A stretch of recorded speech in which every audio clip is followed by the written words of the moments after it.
জোয়া জ জই এগুলো যেন না হয়।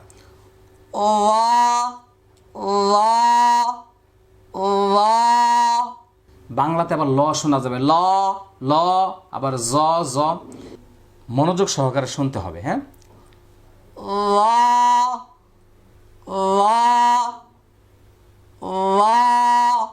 এইভাবে।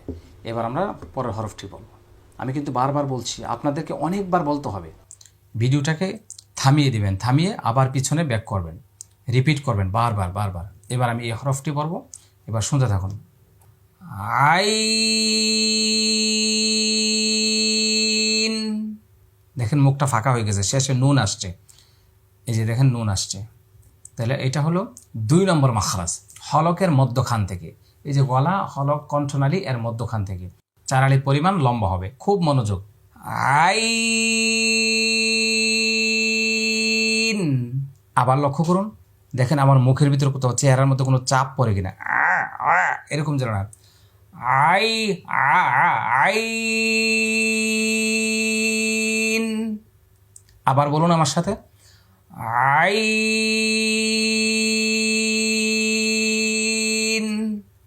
এবার এই হরফটি বলবো, গাইন। এটি হলো 3 নম্বর মাখরাজ। কয় নম্বর মাখরাজ? 3 নম্বর মাখরাজ। হলকের শেষ ভাগ মানে কণ্ঠনালীর শেষ ভাগ। এই হরফটি উচ্চারণে মোটা হবে। আবার মুখের দিকে লক্ষ্য করুন, 4 আলির পরিমাণ টানতে হবে। আগে এই আওয়াজটা প্র্যাকটিস করে নেবেন।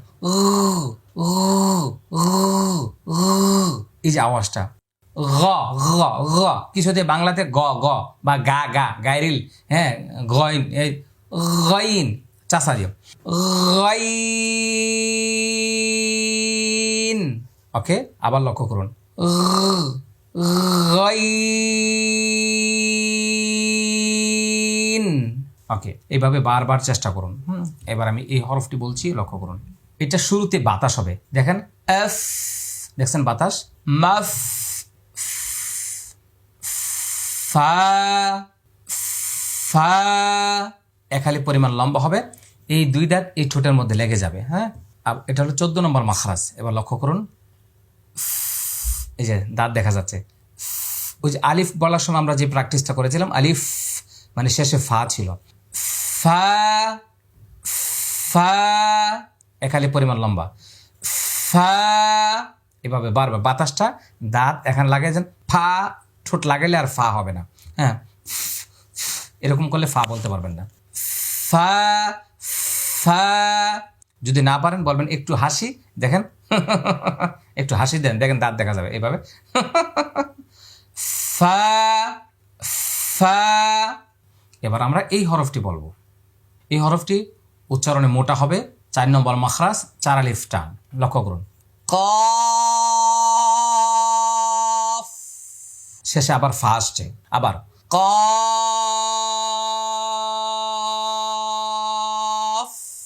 ওকে, এবার লক্ষ্য করবো আমরা, আমি কিন্তু হলকের মধ্যখান থেকে বলছি না। কফ কফ এরকম উচ্চারণ করা জায়েজ না, এটা করা যাবে না, গুনাহ হবে। কফ কাফ, তোমার নাম কি, কইতেছে, কই দেবা, কও না কা, কি করো, এগুলি একসময় এরকম উচ্চারণ উস্তাদরা পড়াইতো, কিন্তু মারাত্মক ভুল। এবার লক্ষ্য করুন, জিহ্বার গোড়া থেকে উচ্চারণ হবে। জিহ্বার গোড়া কিন্তু গলার ভিতরে নেই, গলার সীমানা যেখানে শেষ ওখান থেকে জিহ্বার গোড়া শুরু হয়েছে। কারণ আমাদের এসো কোরআন শিক্ষা বইয়ের মাখরাজ চিত্রটা আপনাদের দেখলে বুঝে আসবে। আমি একটু আপনাদেরকে এটা দেখিয়ে দিচ্ছি, একটু লক্ষ্য করুন স্ক্রিনের দিকে, দেখুন স্ক্রিনে লক্ষ্য করুন সবাই। এই যে দেখেন, এই যে কফের সীমানাটা লক্ষ্য করুন, এখান থেকে জিহ্বার মানে শুরু হলো, এই জায়গাটা হলো গলা, আর এখান থেকে জিহ্বার গোড়া শুরু হয়ে এই পর্যন্ত কাজ করবে। ওকে ইনশাল্লাহ। ওকে, আমরা আবার যাচ্ছি ওখানে, লক্ষ্য করুন। হ্যাঁ, ওকে, আমি আবার বলছি, কফ। ওকে, আমি আবার বলছি, কফ। সবাই বারবার বলতে থাকুন, ক ক ক ক ক, এভাবে আওয়াজটা হবে। হ্যাঁ, এবার এটা বলছি, কাফ। এটাও 4 আলিফ টান, 5 নম্বর মাখরাজ। এটার সামনে থেকে এটা, হ্যাঁ, কাফ। শেষে ফা আছে, বাতাস হবে। শেষে ফা আছে, দেখেন কাফ, দেখছেন। এবার এটা লাম, শেষে মিম আসছে, ঠোঁট বন্ধ হয়ে যাবে, লা 4 আলিফ টান, হ্যাঁ 8 নম্বর মাখরাজ। লাম, আবার আবার লাম, ঠোঁট বন্ধ হয়ে যাবে। এবার এটা দেখেন ঠোঁট শুরুতে বন্ধ হয়ে গেছে, কারণ মিম আসছে। মিম, আমি আয়না দিয়ে বলছি, মিম, শুরুতেও ঠোঁট লাগবে, শেষও ঠোঁট লেগে যাবে। মা মা মা মি মা মু, এভাবে মিম। ওকে, এবার তারপর একটা নুন, নুনের শুরুতে ঠোঁট গোল হবে, শেষে ফাঁকা হয়ে যাবে, কারণ শুরুতে পেশ আসছে। মনে রাখতে হবে যেখানেই পেশ থাকবে, মানে যত পেশ থাকবে তত ঠোঁট গোল হবে। এই লেখা আছে ঠোঁট গোল হবে, 9 নম্বর মাখরাজ, 4 আলিফ টান। দেখেন নুন, নুন, শেষে ফাঁকা হয়ে যাচ্ছে। আমি আবার বলছি নুন। এবার আমরা এই হরফটি বলবো, এটার নাম ওয়াও। আমাদের স্লোগানটা মনে রাখতে হবে, যেখানে ওয়াও সেখানে গোল। কি গোল? ঠোঁট গোল। ওয়াও একটি মাত্র হরফ, কোরআন মাজিদের যেখানে পাবেন, যেই কোন অবস্থায় পাবেন, ঠোঁট গোল হবে। ওয়াও, শুরু এবং শেষ দুই জায়গায় ঠোঁট গোল। আবার ওয়া, অনেকের ঠোঁট গোল হয় না, এভাবে প্র্যাকটিস করবেন আয়না হাতে নিয়ে নিয়ে। ওয়াও, আবার ওয়াও। ওকে, এবার এটা 1 আলিফ টান, 1 নম্বর মাখরাজ। হা হা হা হা। ওকে, এবার এটা হলো টান হবে না, কারণ আমরা বলছি দুইটি হরফে টান হয় না, একটা হলো আলিফ আর একটা হলো হামজা। হাম হাম হাম, প্রথম এই অর্ধেকটা প্র্যাকটিস করে নেন। জাহ জাহ জাহ জাহ, হামজা হামজা হামজা। আমি অল্প কয়েকবার বলছি, আপনি যে কয়েকবার বললে পারবেন তা না। আপনার কাজ হলো বারবার বেশি বেশি করে প্র্যাকটিস করা। আয়না হাতে নিয়ে নিয়ে বইটা পাশে রেখে ভিডিওটার সাথে রাখুন, হ্যাঁ দেখুন, শুনতে থাকুন, প্র্যাকটিস করতে থাকুন। তারপর এটা ইয়া, এটা 6 নম্বর মাখরাজ, জিম শিন ইয়া। হ্যাঁ, একটু লক্ষ্য করুন। ইয়া ইয়া ইয়া ইয়া, দেখেন জিহ্বাটা কিভাবে উপরে লেগে যাচ্ছে। ইয়া ইয়া ইয়া, এইভাবে। শিক্ষার্থী বন্ধুরা, সহি শুদ্ধভাবে কোরআন শেখার জন্য যারা আমার পরিপূর্ণভাবে কোর্স করতে চান, আপনাদেরকে 3টি জিনিস সঙ্গে রাখতে হবে। 1 নম্বর হলো এসো কোরআন শিখি বই, স্ক্রিনে লক্ষ্য করুন, এসো কোরআন শিখি বইটি, আর আমাদের এই তাজউইদ কালার কোরআন মাজিদ, এবং আমাদের এই যে ভিডিও মেমোরি কার্ড। এই 3টি জিনিস আপনাদের ফ্যামিলির সবার কাছে রাখুন, সবার কাছে কোরআনের দাওয়াত ছড়িয়ে দিন। এগুলি সংগ্রহ করার জন্য স্ক্রিনে দেওয়া নম্বরে যোগাযোগ করুন। বিশ্বের যে কোনো জায়গা থেকে কুরিয়ারের মাধ্যমে সংগ্রহ করতে সক্ষম হবেন ইনশাআল্লাহ। এবার আমি সবগুলো হরফ একসাথে বলছি।